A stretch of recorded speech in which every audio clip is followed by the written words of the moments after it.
there's no question in my mind. It's not even close. I mean, a European style nymph rig will outfish a indicator style rig 10 to 1.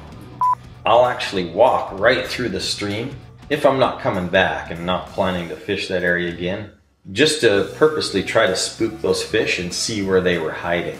Where can a fish be comfortable and get the most amount of caloric intake without spending energy? False casting with a nymph rig is no bueno. The thingamabobber for me is for nymphing streamers or for nymphing really heavy setups. That telegraph effect will basically make you miss fish. In this episode of the Gritty Angler Podcast, I discuss nymphing with professional fly fishing guide Derek Olthuis. This is part 1 of 2 podcasts about nymphing. In this episode, we discuss European style versus indicator style, and when you might use one versus the other. We also talk best casting methods with the nymph rig, how to locate fish, and more. In part 2, we get into nymphing with the bounce rig, fly selection versus presentation, rod setup for nymphing, and common knots.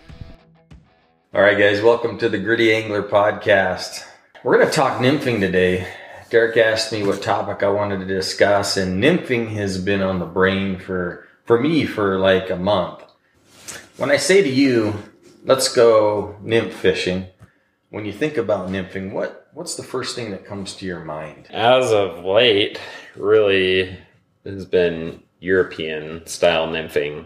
Like Gilbert Rowley put out that video, Modern Nymphing, and even before I saw that, I was kind of migrating to that a little bit, just as a new technique to learn, something to kind of diversify and just, be able to do more, because I think that's what gets you more fish, is if you're versatile. So as of late, I've really been kind of learning and trying to study that. So I would say as of right now, I'm just kind of in that mentality, of trying to learn European techniques, and, been watching Gilbert's film, Modern Nymphing, a lot, and just trying to hone in my skills. Yeah, I was in a local fly shop the other day. He did that film with Lance Egan, and I was looking for that film. I'm going to have to order it online, I guess, but I want to watch that. And I've had Lance on the podcast a few times, and he's kind of touched on it a little bit, but not much. So that European style is no indicator, right? Yeah, so the indicator is built into the line itself, basically, into the leader. Yeah. So they call it a sighter. But it's usually just 2 different colors of line, a green and a red or an orange or something. And they use about like a 1.5 foot section of each color, tie them together, and it's just really visible. Mm-hmm. So it's, no traditional indicator or bobber style. Yeah. And I know some absolutely love that style, swear by it, say they catch more fish with it. Then I read other articles, watch some other YouTube videos, and guys swear by some type of float indicator and say you absolutely catch more fish with a float indicator. What's your take? I think it's all situational. I think if you're making a 50-foot long cast across a current and you have to mend, of course the indicator is the way to go. I mean, you can't, that's just so far away, you can't high stick it, you can't use a European method effectively to do that.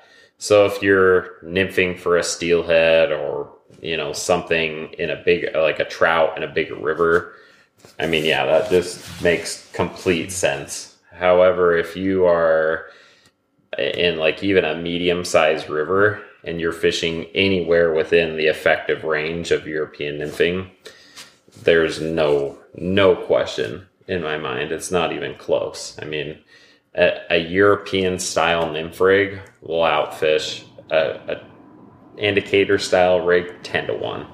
Yeah. I mean, it's it's not even close. And why is that? Explain that. There's a ton of different reasons. The first and foremost is spooking the fish. I mean, if you have on a big thingamabobber or one of these other indicators that's large and heavy, when you throw that on the water and it splats down, you're going to alert the fish. And it just looks unnatural, makes the fish feel uncomfortable. And of course, sometimes it doesn't.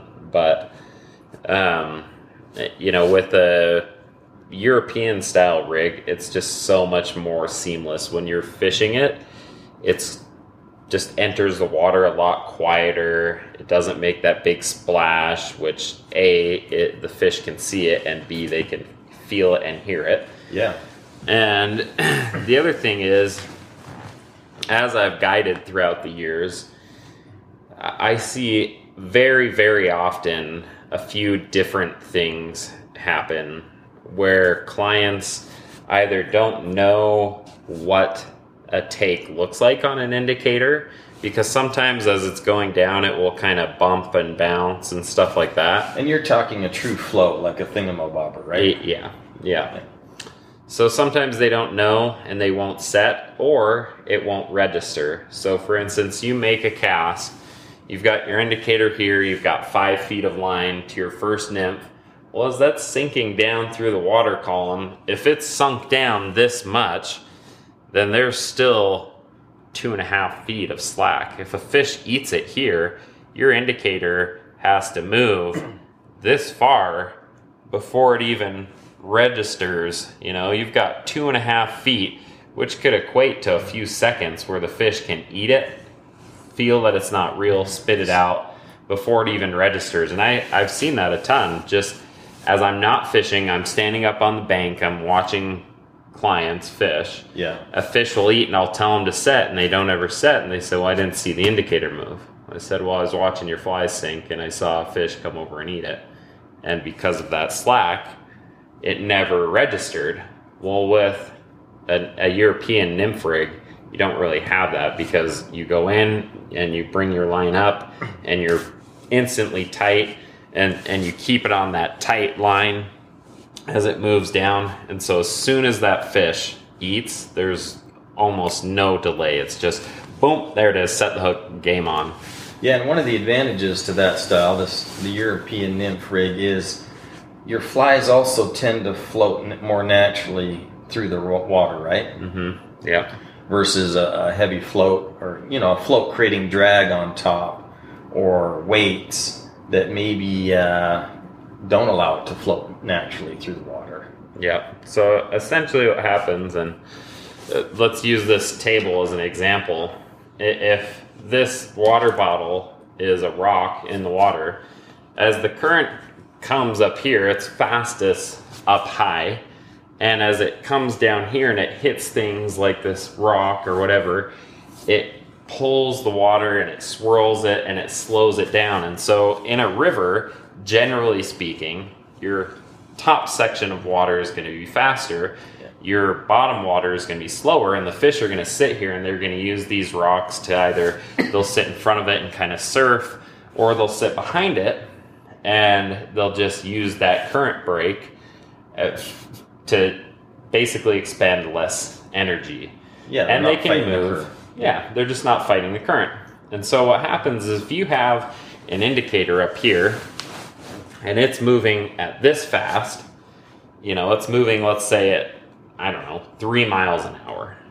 And you have your fly down here that's moving at 0.5 mile per hour, the indicator ends up dragging this fly through the water, and it looks unnatural to the fish. Yeah, it's pulling it through that slower section of water at an unnatural speed. Yeah. And the fish, they recognize that, right? Yeah. Well, and of course there's things that you can do to combat that, like throwing mends in and stuff. But as you throw a mend in your line, you're then creating slack between the fly and the indicator, which means if the fish eats it, it might not register immediately. There's kind of what I call a telegraphing effect, where in the old days, guys would do their little telegraph thing, and it would take a few seconds to go down the line, and for the other guy to sit there and decipher it. And so I call it the telegraph effect, but that telegraph effect will basically make you miss fish. Whereas with the European setup, what happens is because you don't have an indicator pulling you here and the line's so thin, it cuts through the water, and so you're able to keep this fly down here moving at a much more natural speed than you would with the big float indicator. And once again, it's situational. There are times when the indicator is the best way to go, but I would say the majority of the time it's way more effective to fish a European style rig. Okay, so say guys, they haven't learned European style nymphing yet. They haven't tried it. Most guys I think still use indicators. What are one or two tips that you would give to guys using either a thingamabobber or some type of yarn indicator? And when would you use one versus the other? I would use a yarn when I have very light flies, because the yarn will get pulled under quicker than the thingamabobber would. And so, I mean, I definitely fish both, and I fish thingamabobbers and floats all the time, but it's situational. And if I'm fishing a thingamabobber, it's because I have a lot of weight on.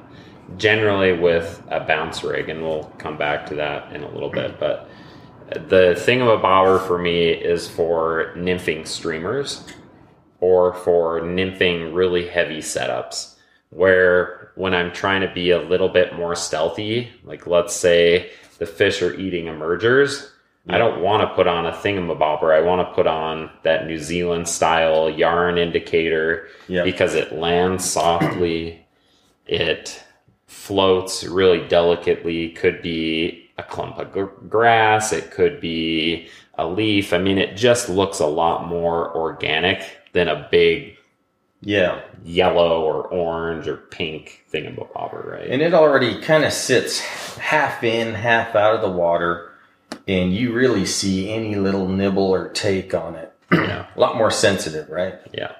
So if I'm fishing, some kind of hatch and they're not really eating the dries yet, and I want to fish maybe 2 emergers instead of a dry dropper, then I'll put on that New Zealand style indicator. Or if the fish are super spooky, that kind of stuff, then I need to make that long cast and have an indicator, then the New Zealand style is super effective for that. So talk about strikes. I mean, you were telling me a story the other day. You were guiding a guy and you watched a big old brown trout come up and just slowly open its mouth and gulp, swallow the fly. And your client kind of just was sat there frozen. And you're like, set the hook, set the hook. But, I know some guys, and maybe it's just style of fishing preference, but some guys say, delicately set the hook, and other guys are like, you need a hard set, and any movement you should strike and set the hook. What's your take on that? Well, I mean, maybe I'm making this way more complex than it needs to be, but I think the rod is designed to take shock. So if you look at a rod and you set the hook on a fish and you raise your rod tip up high, there's going to be a lot of bend, particularly in the tip section. So I think that the majority of the time, especially when I'm nymph fishing, I'm going to have to pick up some kind of slack, if I'm using an indicator specifically. So I'm going to set the hook pretty aggressively. I'm going to do a long sweeping hook set, and I'm going to set downstream. And the reason why I set downstream is if the fish is facing head forward in the current and I set downstream, it's going to pull that hook right into the back of his mouth, corner of his jaw kind of thing. Yep. And so I do a pretty aggressive sweeping hook set. Now, if I'm fishing super light tippet and I'm using, like small flies, and I'm sight fishing where I see that fish eating and feeding, then I'm going to set the hook a little bit more delicately. And the reason being is, A, I don't want to break my light tippet. You know, if I'm using, it's very rare, but the times that I do go to like 6X or something, 5, 6X, then I will set the hook a little softer and a little smoother. And, you know, I don't want to pull those tiny hooks out of the fish's mouth. I want to be a little bit more delicate with it. And the other thing is, I don't want to spook the fish. If I'm sight fishing to it and the fish is feeding, you know, I bring up enough line that I could set the hook on it and come tight, but I don't want to rip it out of there and you know, the flies ripping through the water column will scare the fish. Right. So yeah. If a guy is standing upstream from the fish and you can't do that sweeping downstream hook set, the next best thing is just straight up, right? If the fish is below me and I'm fishing, I try and actually swing it down and to the side. So what I'm trying to do is I'm trying to get enough in there that it comes over to the side of his mouth, versus if I come straight up, it oftentimes won't engage. The end of his mouth is going to be usually one of the harder sections of his mouth. And like the end of a kype or something, it won't penetrate as well. And so most of the time I feel like I miss fish when I set directly upstream. For sure. So yeah, I try and still, you know, if the current is flowing this way, let's say, and I'm fishing my nymph like this, and that fish eats downstream, I bring my rod over to the side and swing it over here to try and engage the corner of his mouth again. Right. Yeah, the worst thing, and I've done this, is try to set the hook upstream. Yeah. You just pull it right out of the fish's mouth because that's the way they're facing typically. Yeah. So if that current's moving this way, what I don't want to do is come upstream like this. Yeah. Up and back is definitely going to be better than that, but I think the best is kind of to the side like this and back over here. And the reason being, if my rod is 9 feet, that fish is below me, and I drop my rod down to the side a bit like this, I have 9 feet over this way that I am now, it's like I just moved my body 9 feet to set the hook on it. Yeah. You mentioned, you know, the rod absorbs a lot of the shock when you go to set the hook.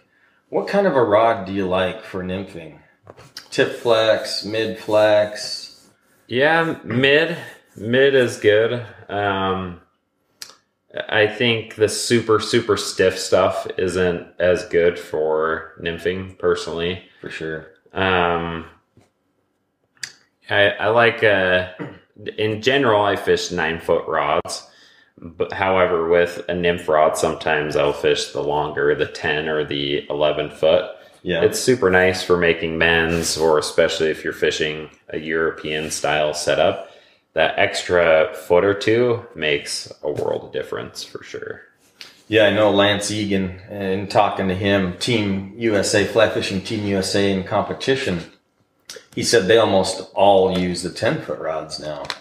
And, you know, for various reasons, but like you said, there's advantages to it in fishing rivers and streams and probably even lakes. But yeah, I think sometimes I fish a longer rod in lakes if there's maybe a bunch of junk behind me and I just want a little bit extra to get up and cast above that. Yeah, I'll use a steeple cast where you cast straight up like this and then come back down, so you keep your flies high and above everything.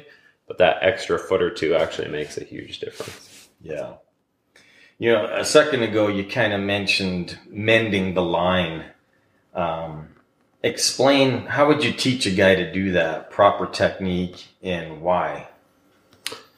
So the why is just to keep your flies floating naturally.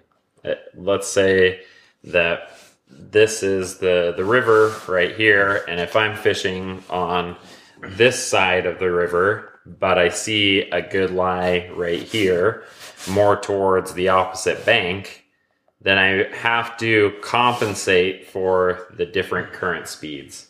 You know, if this is moving at 5 miles per hour and this is moving at 2 miles per hour, if my indicator lands in here or my line lands in there and gets drug out, then I'm not ever going to fish this section effectively.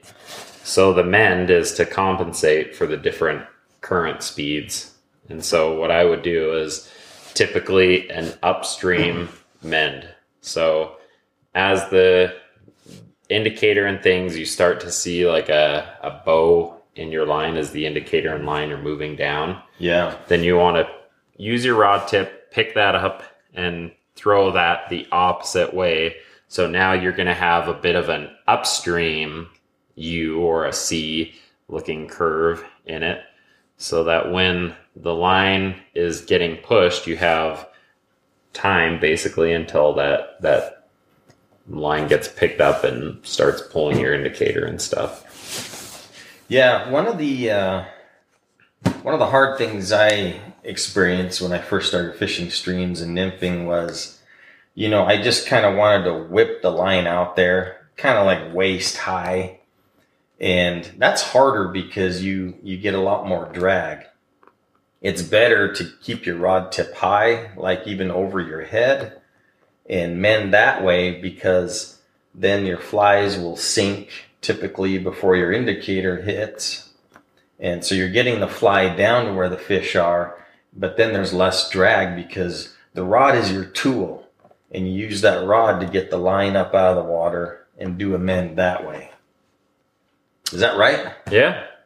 I mean, that's basically high sticking versus mending. So if we go back to the same example, and this is where that longer rod comes in to play. Yeah. If you're standing over here and you're trying to fish here in a 2 mile per hour current and there's a 5 mile per hour current here, then with the high sticking method, you keep your rod tip high and angled like this so that your line stays above this faster section of current. You basically eliminate this current and the need to keep mending.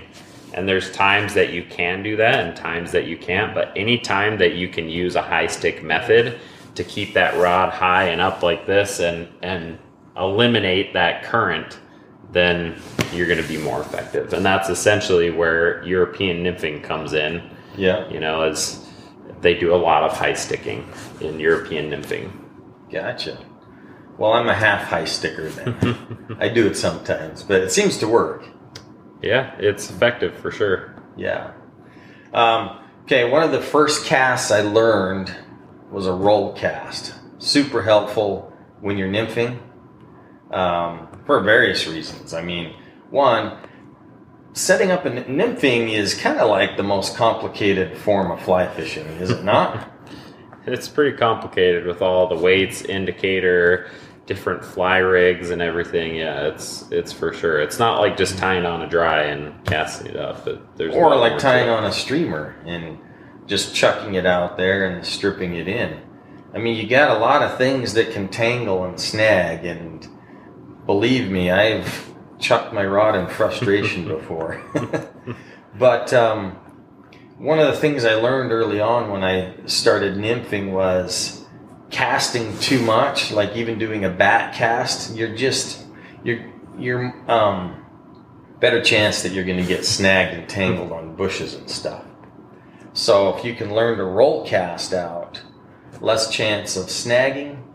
And number two, your flies are in the water longer. And when your flies are in the water, there's hope, right? Yep. I think even a lot of people don't recognize there's another cast that you can use. It's called a tension cast. Yeah. And tension casts are super, super effective. And if you don't know what a tension cast is, essentially it's using the current to load your line, or the water to load your line and your rod to cast, instead of casting overhead, and the weight of the line loads your rod. So what you do is you cast up, and as you come down, if the current's moving this way, as the line gets behind you and it straightens out and there's tension on it, you simply lift up and get the majority of you want your fly line off the water. You lift your rod, and then you just pop that rod forward like this. Yeah. It's super easy. You're not going to tangle nearly as much. You don't waste time false casting and everything. Yeah. And when you practice it and you get good at it, you can really become very accurate with a tension cast, and you can put that fly basically wherever you want. Yeah. And I mean, man, it's just so much more effective to work through the water just going like this. Yes. And casting versus every time cast, drift, pick it up, cast, drift. You're getting probably half the amount of drifts as you would if you just boom, tension casts. Oh, 100% agree. I mean, false casting with the nymph rig is no bueno on small streams and rivers. I mean, even lakes. Yeah. You just cast as little as you possibly can to keep your fly in play. Yeah. From my experience, just newer to nymph fishing, that would be my number one tip to guys is just learn to roll cast, tension cast, and do not false cast. Yeah. False cast as little as possible. Yeah, for sure.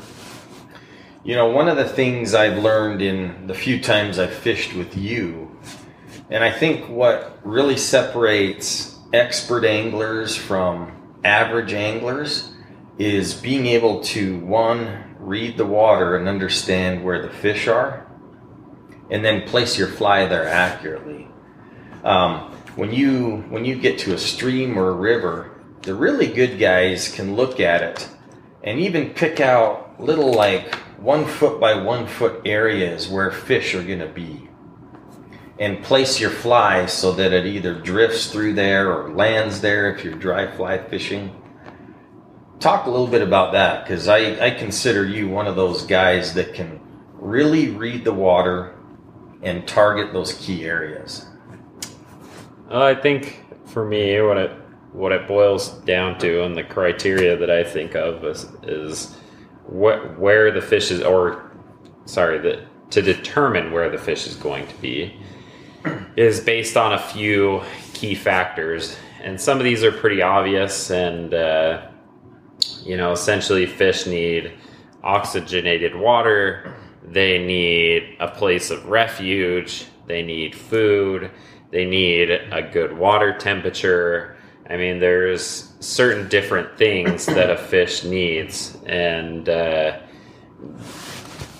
if you can find somewhere that has all of those things, you're going to find fish. For instance, they need food and they need current break.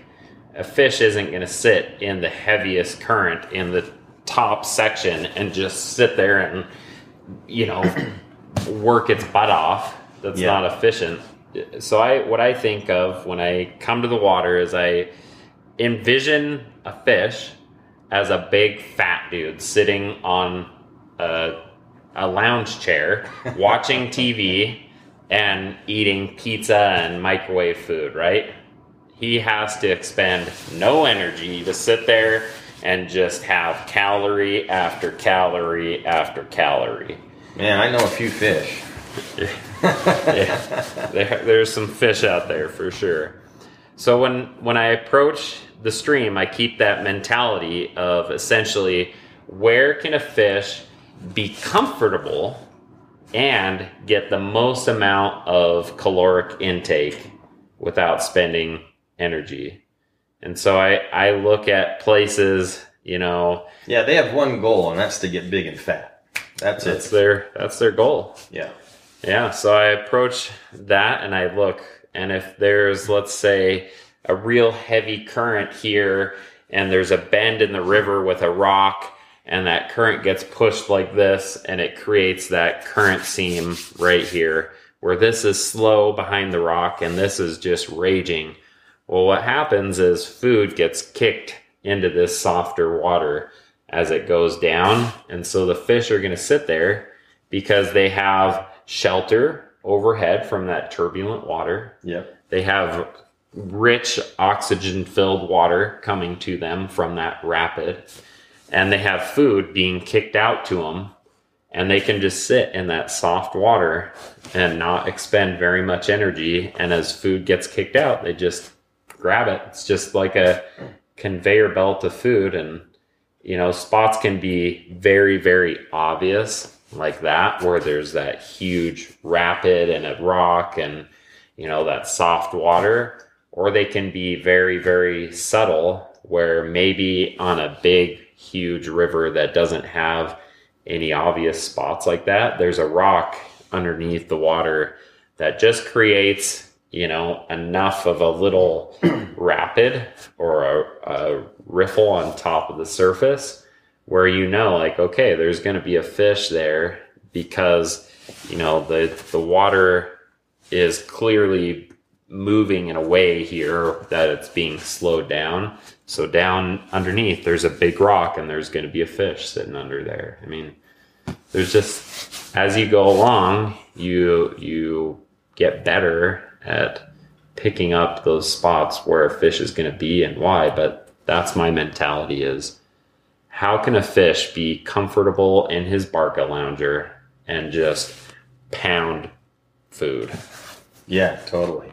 And that rippled water is good for when you see it, those seams, rippled water. It's good for a couple of reasons, because one, all the reasons you just said, fish are most likely going to be there. And two, it kind of hides you in terms of visibility, the fish seeing you. It's hard for them to see through all that chop and the ripple of the water. Yep. All right. So when you find those areas, you're like, target area, fish is probably there. How far up from that are you targeting to place your fly? Do you give yourself like 2 feet, 5 feet, 10 feet, or is it just situation dependent? Yeah, it's definitely situation dependent. So if a fish is sitting 5 feet deep, your flies are going to need a lot longer to sink to them. Yes. So if you're fishing, you know, the fish is 5 feet deep and the current is really slow, then I don't need to cast as far up in front of the fish to get the flies down.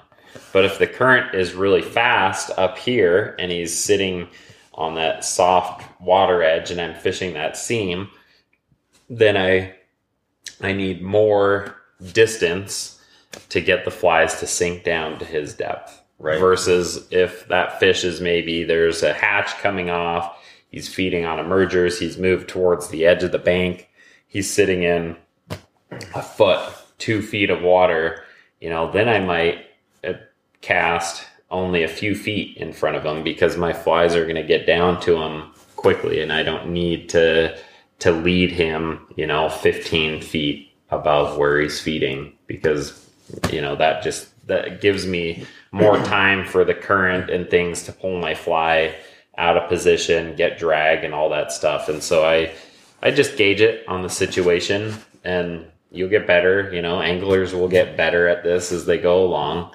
It's just, you know, something you pick up naturally. But, you know, if a fish is in 2 feet of water, then I put the fly, you know, 3-4 feet in front of him and let it drift down to him. And that way I don't usually have an issue with drag or anything, and I get the right drift. Yeah, yeah. You know, something I've done a few times, and this is on smaller water where I'm wading the stream, is trying to learn where the fish are. You know, I'll fish an area, you know, for however amount of time. And when it's time for me to move on, I'll actually walk right through the stream, if I'm not coming back and not planning to fish that area again, just to purposely try to spook those fish and see where they were hiding. Yeah. Just to help me learn, oh, a fish was there, you know, I didn't catch it. So one, I need to, either I suspected a fish was there or I didn't. So I'll learn if a fish was there or not. But then it helps me know maybe I need to change out my fly too. Yeah. I actually do the same thing. If I'm not coming back to an area or I'm not coming back to it for a long time, then I spook almost every hole that I walk through, because I want to see where the fish are lying and I want to understand why they're there.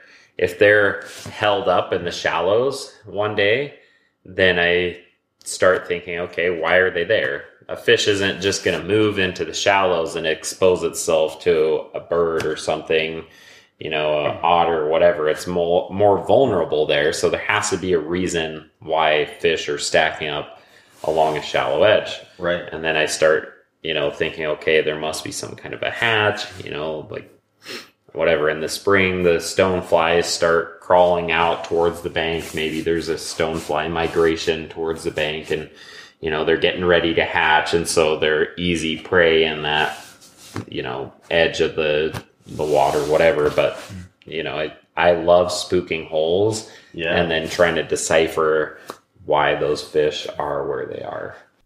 This is the end of part 1 of this podcast. Check your podcast library for part 2, where we discuss bounce rigs, fly selection, fly presentation, rod setup, and knots for nymphing. Fellow anglers and outdoorsmen, let me share a quote with you. There is a delight in the hardy life of the open. There are no words that can tell the hidden spirit of the wilderness, that can reveal its mystery, its melancholy, and its charm.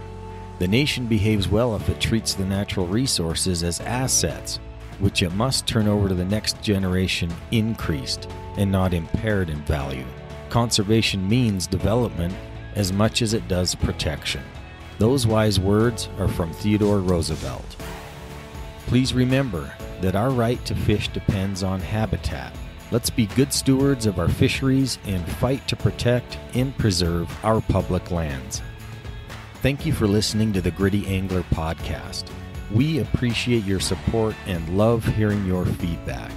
As always, good luck on all of your fishing adventures and stay gritty.